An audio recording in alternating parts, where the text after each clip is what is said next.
Some people are not born dangerous. They become dangerous slowly. Not because of one bad day, not because of one insult, and not because of one failure, but because day after day, they are ignored, humiliated, rejected, and treated like they do not exist. At the beginning, he is not powerful. He is not respected. He is not feared. He is just a lonely man, trying to survive in a city that has no patience for weakness. He works a humiliating job, takes care of his mother, dreams of becoming a comedian, and tries to make people laugh. But the tragedy is simple. The world laughs at him before he ever gets the chance to make anyone laugh. The first layer of his suffering is that even his own body betrays him. He laughs when he does not want to laugh. He makes people uncomfortable without meaning to. And because others do not understand what is happening inside him, they judge him as strange, rude, or disturbing. This kind of condition does not just create embarrassment. It creates isolation. But loneliness is not just being physically alone. A person can be surrounded by people and still feel completely invisible. That is the kind of loneliness this character carries. He walks through crowded streets, but nobody truly sees him. He sits near other people, but nobody connects with him. He smiles, but the smile does not reach anyone. This is why his fantasy about the famous talk show host matters so much. In that fantasy, he is not mocked. He is noticed. He is invited down. He is praised. He is embraced. For a man who has been ignored his whole life, this fantasy is not about fame. It is about emotional survival. He wants proof that he matters. The second layer is humiliation. Humiliation is different from pain. Pain hurts you. Humiliation changes how you see yourself. When someone is humiliated again and again, they do not just feel sad. They begin to feel small. They begin to feel like a joke. One sentence in his notebook reveals the heart of his pain. The worst part of having a mental illness is that people expect you to behave as if you do not have it.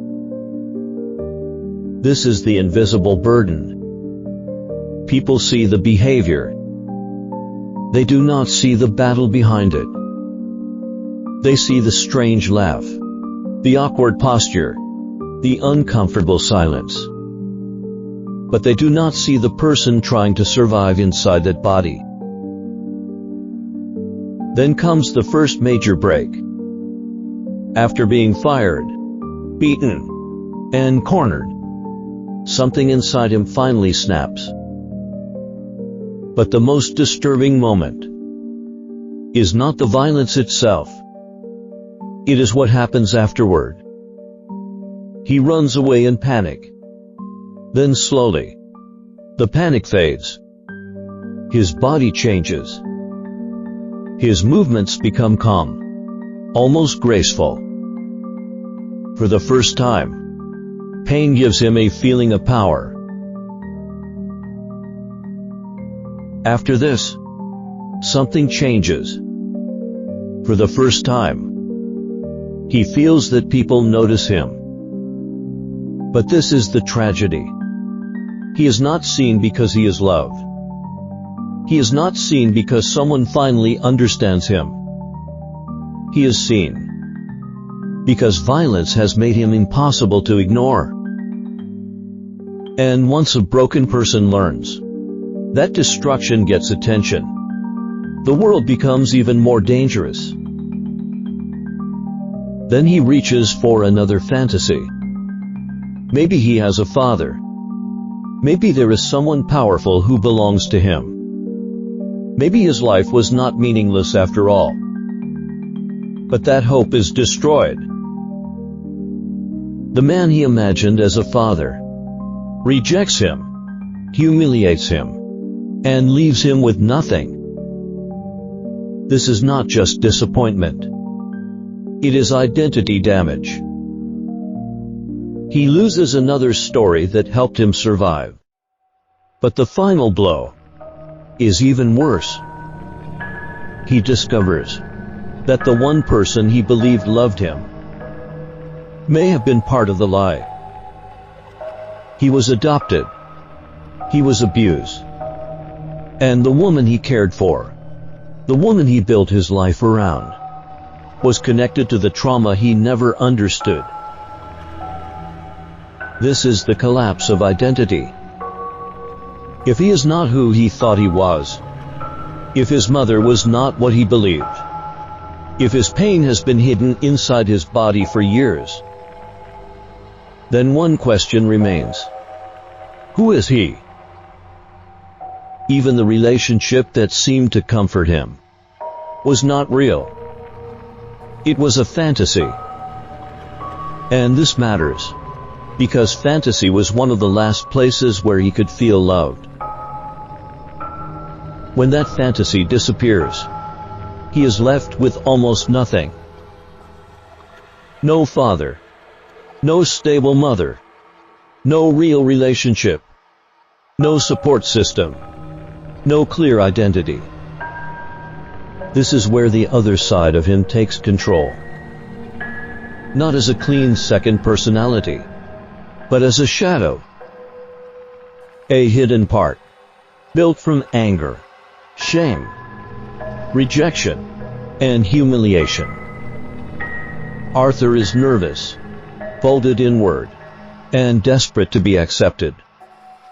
The Joker is loose, confident, theatrical, and free from shame. That is why the transformation is so powerful. It gives him something he never had before. A body that no longer looks afraid. By the time he walks toward the show, he is no longer trying to be accepted as Arthur. He is choosing the name that was once used to mock him. Joker. This is important. He takes the insult and turns it into an identity. The joke is no longer something done to him. Now, he becomes the joke. And through that identity, he finally feels powerful enough to face the world. The point is not to excuse what he becomes. Understanding is not the same as defending. But his story shows something uncomfortable about human nature. When loneliness lasts too long, it can become identity. When humiliation repeats too often, it can become resentment. When pain has nowhere healthy to go, it may search for power. Most people who suffer never become violent. That must be clear. But stories like this remind us that people do not break in one moment. They break slowly. They break when no one listens. They break when every attempt to be seen becomes another reason to be laughed at. And by the time the world finally looks at him, he has already stopped wanting to be understood.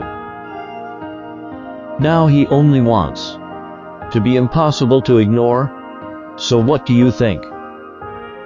Was he shaped more by society, mental illness, childhood trauma, or personal choice? Share your thoughts in the comments.